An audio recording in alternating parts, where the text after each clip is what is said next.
नमस्ते, मेरा नाम अनिल शारदा है और आप द पंचायत देख रहे हैं। गोपालगंज शहर और गोपालगंज शहर से 4 किलोमीटर दूर का चैनपटिया गांव।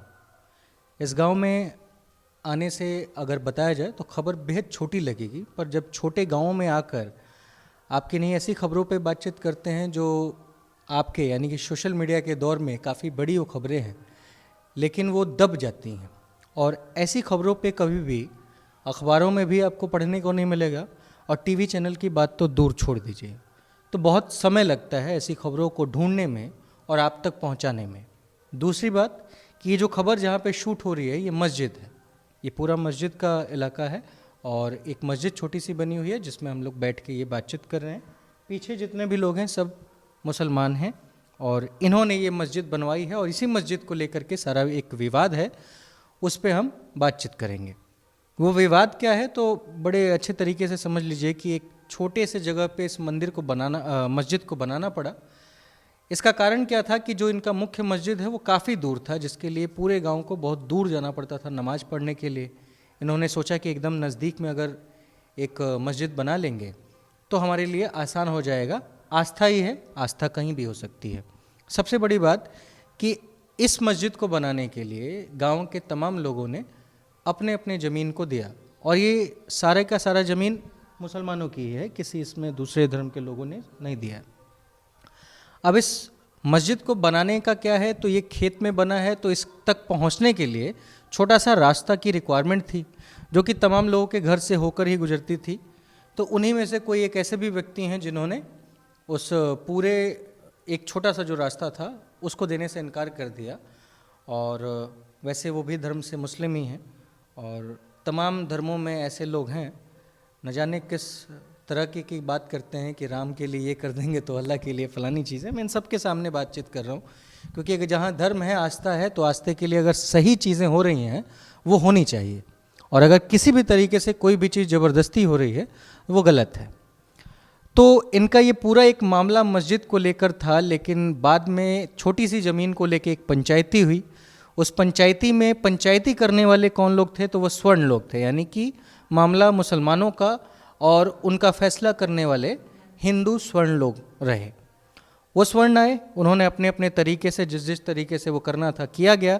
छोटी सी बात पे यानी कि ज़मीन के एक छोटे से मुद्दे पे बात बिगड़ी और एक यहाँ पे लड़का है जिसने उस बात पे कहा कि क्या कहा वो आप इसके मुंह से समझेंगे, लेकिन उस पर कुछ मामला गर्म हुआ और दोनों पक्षों ने मारने पीटने की बातें कर दी और उसको लेकर इतना जो एक अपना आत्मसम्मान है स्वर्णों का, हिंदू धर्म के स्वर्णों का, वो इतना बिगड़ गया कि उन्होंने क्या किया, इनका जो मुख्य सड़क है, मुख्य सड़क पर जेसीबी लाकर जेसीबी से उसके पूरे गड्ढे को खुदवा दिया और इनका जो मुख्य सड़क है, जोड़ने वाली जो सड़क है, उससे इन्हें दूर कर दिया गया।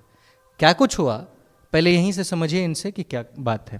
आगे आ जाओ और अपना नाम बताओ और क्या क्या तुम्हारे साथ हुआ समझाओ जरा। मैं नसीम और आप शॉर्ट में लेकिन बेहतर समझाएंगे। मैं नसीम अली हूँ और हम चैनपटी गांव के निवासी हैं। यहाँ पे सरपंच साहब आए और सारे बाबू साहब लोग गांव के आए, पंचायत हुआ और पंचायत में उन्होंने डंडा उंटा उठा लिया मारने के लिए, जिसके चलते हम भी अपना सुरक्षा के लिए एक डंडा उठाए। पंचायत यही मस्जिद के विवाद को लेकर था। तो वहाँ तो विवाद था जैसे कि हमारे कुछ मुस्लिम भाई लोग पंचायत बिटोरे थे और उसमें वो लोग कह रहे थे कि हम गांव के बाबू साहब लोग कि आप लोग रास्ता दीजिएगा मस्जिद का, तो हम लोग आपके सपोर्टर नहीं हैं और नहीं दीजिएगा। मैं वही कह रहा हूँ, एक बार विवाद को दोबारा आप अपने ज़बान में समझाइए। तो वो लोग थी मस्जिद का रास्ता दीजिए। कितनी ज़मीन के लिए दिक्कत हुई थी मैं वो पूछना चाह रहा हूँ।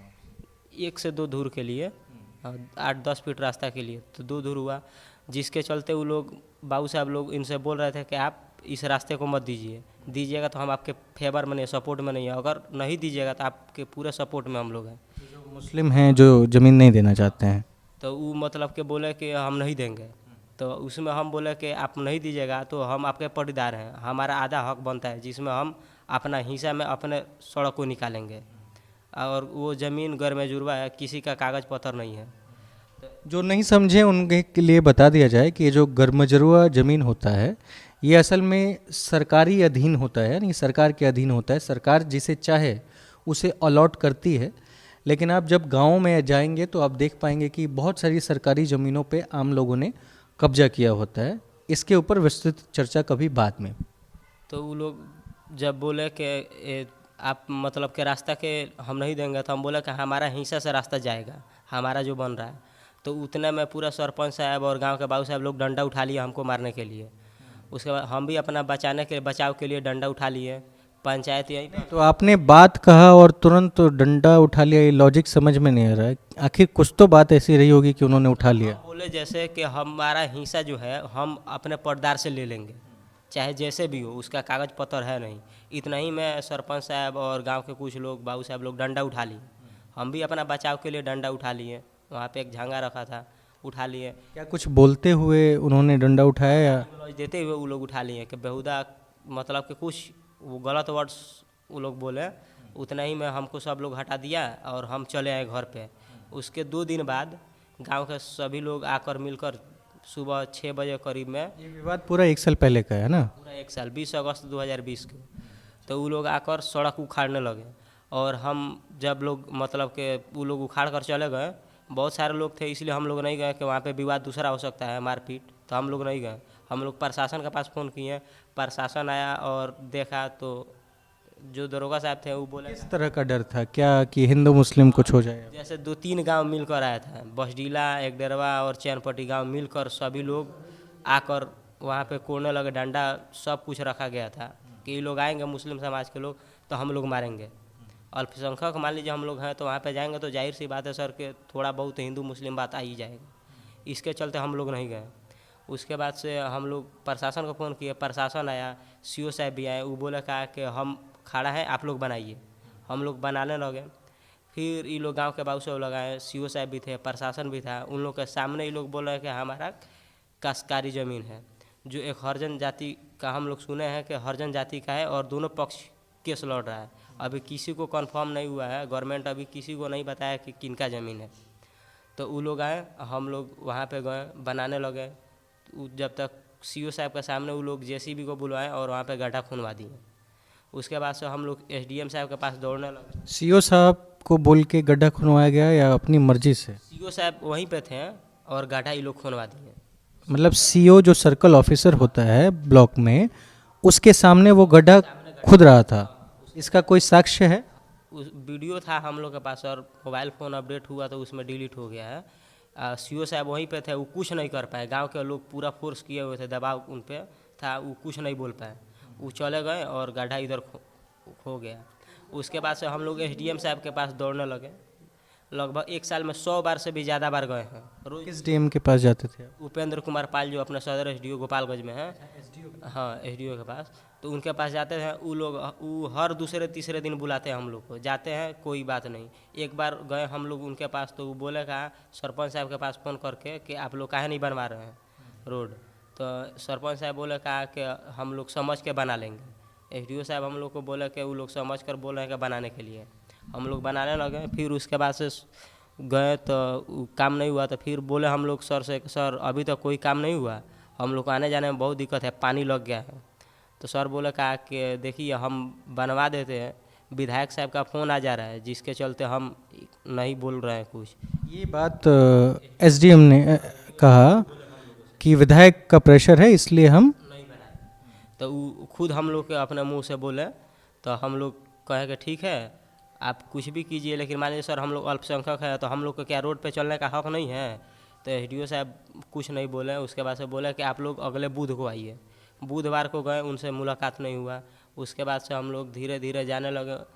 तो वो कुछ नहीं सुने हम लोग के बाद, जब तक लॉकडाउन लग गया कोरोना के लेके। उसके बाद से फिर जब लॉकडाउन खुला तो हम लोग गए तो सर ऐसे ऐसे टालने लगे। उसके बाद आगे अभी तक कोई काम नहीं हुआ, कोई कार्रवाई नहीं हुई। एक दिन गए तो हम लोग बोले कि सर आप ही ना कहे थे कि अगर सरकारी संपत्ति का कोई हानि पहुंचाता है तो देशद्रोह का मुकदमा लगता है। तो मान लीजिए रोड छोड़िए, अगर नहीं बन पा रहा है तो आप उन लोगों पे एफआईआर कीजिए। तो बोल रहे हैं सर कि वो तो 1 साल का मामला हो गया, हम केस नहीं करेंगे, एफआईआर नहीं करेंगे। उसके बाद से हम लोग सर के पास गए। उसके बाद से मीटिंग वूटिंग हुआ, जो हुआ सो अभी तक है। ठीक है, इस मामले को और बेहतर से थोड़ा समझ लेते हैं। हमारे साथ कम्युनिस्ट पार्टी के जो स्थानीय लीडर हैं वो भी हैं और पेशे से वकील हैं।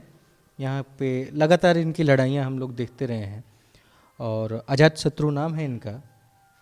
अजात जी, मैं आपसे जानना चाह रहा हूँ थोड़ा सा, मैं शॉर्ट में इस पूरे मामले को समझा के, और फिर क्या ये कानून कहता है कि अगर 1 साल पहले किसी की कोई घटना हुई हो तो उस पर 1 साल बाद हम एफआईआर नहीं करते, केस नहीं कर सकते? बिल्कुल गलत कह रहे हैं एसडीओ साहब, केस भी हो सकता है, केस हो सकता है, नेम्ड एफआईआर हो सकता है। ये जो मामला है, इस मामले को थोड़ा सा राजनीतिक स्तर से भी समझा जाए तो यह मामला जिस जगह का है उस जगह के 500 मीटर के रेडियस में ही बीजेपी का जो 5 स्टार दफ्तर बना हुआ है, तो 500 मीटर के रेडियस में ही है, यहीं जस्ट बगल में बीजेपी का जिला का ऑफिस बना हुआ है। और इसके बगल में एक छोटा सा बस्ती है, यहाँ 40-45 घर है जहाँ मुसलमान लोग हैं, 25-30 घर दलित लोग भी हैं, और उन लोगों का जाने का रास्ता वही एकमात्र है। और उस रास्ते को समझिए दबंगई का कितना बड़ा मतलब उदाहरण है ये, कि वो लोग जेसीबी से उस रोड को तोड़ दिया, और सिर्फ एक बच्चे के विवाद को लेकर के कि बच्चा कैसे लाठी उठा लिया, हम गाली दे रहे थे, हम मार रहे थे, तो तुम कैसे सेल्फ डिफेंस में कैसे लाठी उठा सकते हो। इस पे वो जो है इतना बड़ा कदम उठा लेते हैं कि पूरे गांव के लोगों को तबाह करके रखे हैं। और एफआईआर तो उसी समय हो गया होता, लेकिन ये बात एकदम स्पष्ट है कि स्थानीय विधायक जो हमारे हैं, मंत्री भी हैं अभी, उस समय उनका दबाव रहा होगा, जिसकी वजह से प्रशासन ने बार बार इस बात का आश्वासन दिया कि हम लोग सड़क बनवा देंगे, एफआईआर नहीं करते हैं। तो गांव के लोग हैं, बड़े माने सभ्य लोग हैं, इन लोगों को भी एफआईआर से कोई लेना देना नहीं है, नहीं चाहते हैं कि कोई किसी तरह का कोई मामला हो, मामले में हम लोग फंसें। तो ये लोग भी वेट कर रहे थे कि कितने दिन में आप बनाते हैं। हर दूसरे तीसरे दिन, मतलब सप्ताह में 2 बार तो निश्चित तौर पे ये लोग एसडीओ साहब से गए हैं, मिले हैं। एसडीओ साहब हर बार एक मजबूत आश्वासन के साथ कि हाँ 1 हफ्ता में बन जाएगा, 10 दिन में बन जाएगा। हमको भी लेकर के ये लोग तकरीबन 10 बार गया है, 10 बार हम भी गए हैं एसडीओ साहब से, इसी मामले में मिल रहे हैं। और एसडीओ साहब भी बार बार इस बात का आश्वासन देते हैं। सीओ साहब भी पहले कहते थे कि हाँ बन जाएगा, फिर बाद में सीओ साहब कहने लगे कि नहीं, अब ये मेरे हाथ से ऊपर की चीज़ है, आप एसडीओ साहब से बात कीजिए। एसडीओ साहब के पास हम लोग जाने लगे तो एसडीओ साहब एफआईआर तो नहीं किए, उसमें क्या किया गया कि सीओ साहब के सामने जो है उसमें मिट्टी भरवा दिए। मिट्टी भरवाए, 6 महीना हम लोग लगातार गए उनके पास, तो मिट्टी भरवा करके कहें कि अब आप लोग यूज कीजिए इसको सड़क के तौर पे, कोई फंड आएगा तो इसमें हम लोग सोलिंग करा देंगे और चाहे ढलवा दिया जाएगा। लेकिन फिर इनकी दबंगई जो है आप देखिए कि क्या है, कि 2-4 दिन अभी ये लोग इस रास्ते से गए नहीं थे कि ये लोग उस रास्ते पे जो है आम का पेड़ 15-20 की संख्या में रास्ते के बीच में आम का पेड़ लगा दिया गया, दोबारा से रोकने के लिए। हाँ, दोबारा से रोकने के लिए। और जब ये सब हो रहा है उस दरमियान वो लोग गांव में इस तरह का माहौल बना दिए हैं कि ये मुसलमान लोग हैं और इनकी हिम्मत कैसे हो गई कि ये हमारे बीच में खड़े हो जाते हैं और ये हमारे ऊपर लाठी तान देते हैं, इस तरह की कैसे बात हो गई। तो लगभग इस सेंटिमेंट को भड़का करके वो लगभग 100-150 लोगों को यहाँ ले करके आ गए थे, जब पेड़ लगाया जा रहा था या जब जेसीबी से उखाड़ा जा रहा था। एकदम यहाँ कॉम्युनल माहौल बना दिया गया है, सांप्रदायिक उन्माद फैलाने का उन लोगों का पूरा प्रयास रहा है।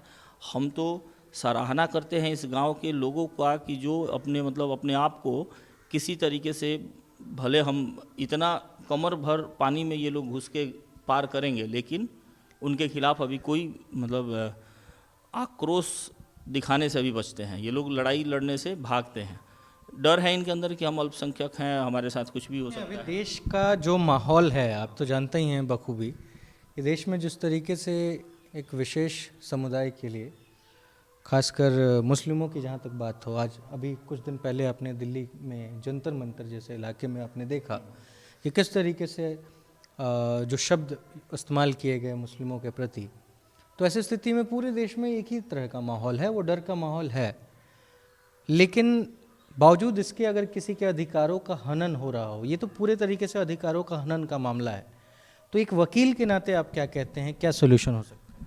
देखिए, प्रशासन जो है अगर वो पक्षपात ना करे और सरकार का काम ना करके अगर जनता का काम करे तो ये 1 मिनट में सॉल्व हो जाएगा मामला। प्रशासन जब चाहे चुटकी बजा करके ये सॉल्व कर सकता है, लेकिन न जाने क्यों ऐसा लगता है कि प्रशासन भी अपने आप को दबाव में है और सरकार के दबाव में है, यहाँ के स्थानीय विधायक या फिर मंत्री वगैरह वगैरह लोगों के दबाव में है, इसलिए जो है ये कोई मजबूत कदम नहीं उठा रहे। लास्ट टाइम हमारी बात हुई है एसडीओ साहब से, पीस कमेटी की मीटिंग थी, अभी जो मुहर्रम और महावीरी अखाड़ा को लेकर के पीस कमेटी की मीटिंग हुई, तो पीस कमेटी की मीटिंग से पहले ही हम लोगों को बता दिया गया था कि मुहर्रम नहीं होगा, अखाड़ा नहीं उठेगा, महावीरी अखाड़ा को भी रद्द कर दिया गया है। तो हमको लगा कि तब इसमें कोई सुझाव देने की तो कोई ज़रूरत है नहीं, जब सब रद्द ही है। तो हम लोग जब आ रहे थे हम एसडीओ साहब से पूछे कि सर वो मामला कब तक सॉल्व कीजिएगा, वो गांव के लोग बहुत परेशान हैं, 1 साल हो गया, कुछ तो मतलब कदम उठाइए आप। तो एसडीओ साहब ने फिर कहा कि हम 1 से 2 दिन में एक बहुत मजबूत कदम अब उठाएंगे। तो मजबूत कदम क्या, अगर एसडीओ साहब कदम ही उठा दें तो ये सड़क बनना बहुत मुश्किल नहीं है, बहुत आसान है उनके लिए। वो अगर एक एफआईआर कर दें उन लोगों के खिलाफ, तो तब भी जो है वो लोगों को अपनी स्थिति समझ में आ जाएगी, वो लोग सारे लोग किनारे हो जाएंगे और यहाँ का जो समस्या है वो समाधान हो जाएगा। लेकिन प्रशासन और सरकार ये लोग नहीं चाहते हैं कि यहाँ सड़क बने और ये लोग खुशहाल रहें, ये लोग सड़कों पे आराम से चले फिरे, ये नहीं चाहते।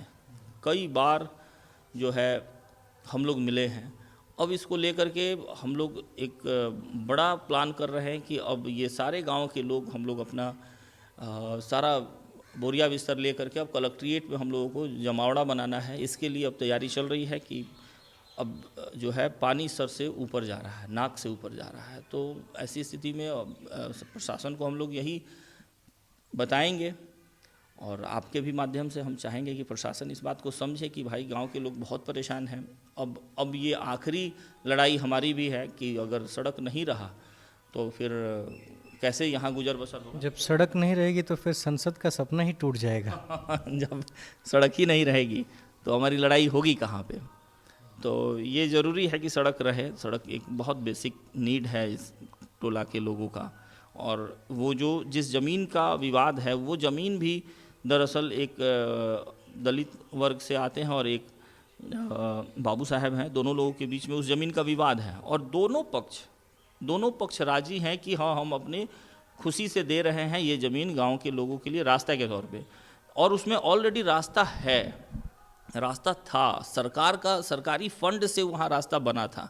हमको तो ये नहीं समझ में आता है कि सरकार क्यों सोई हुई है, सरकारी फंड से बना हुआ जो रास्ता है उसको किसी दबंग ने उजाड़ दिया और सरकार चुपचाप देख रही है, इस तमाशबीन बन करके देख रही है। तो ये तो मजाक है।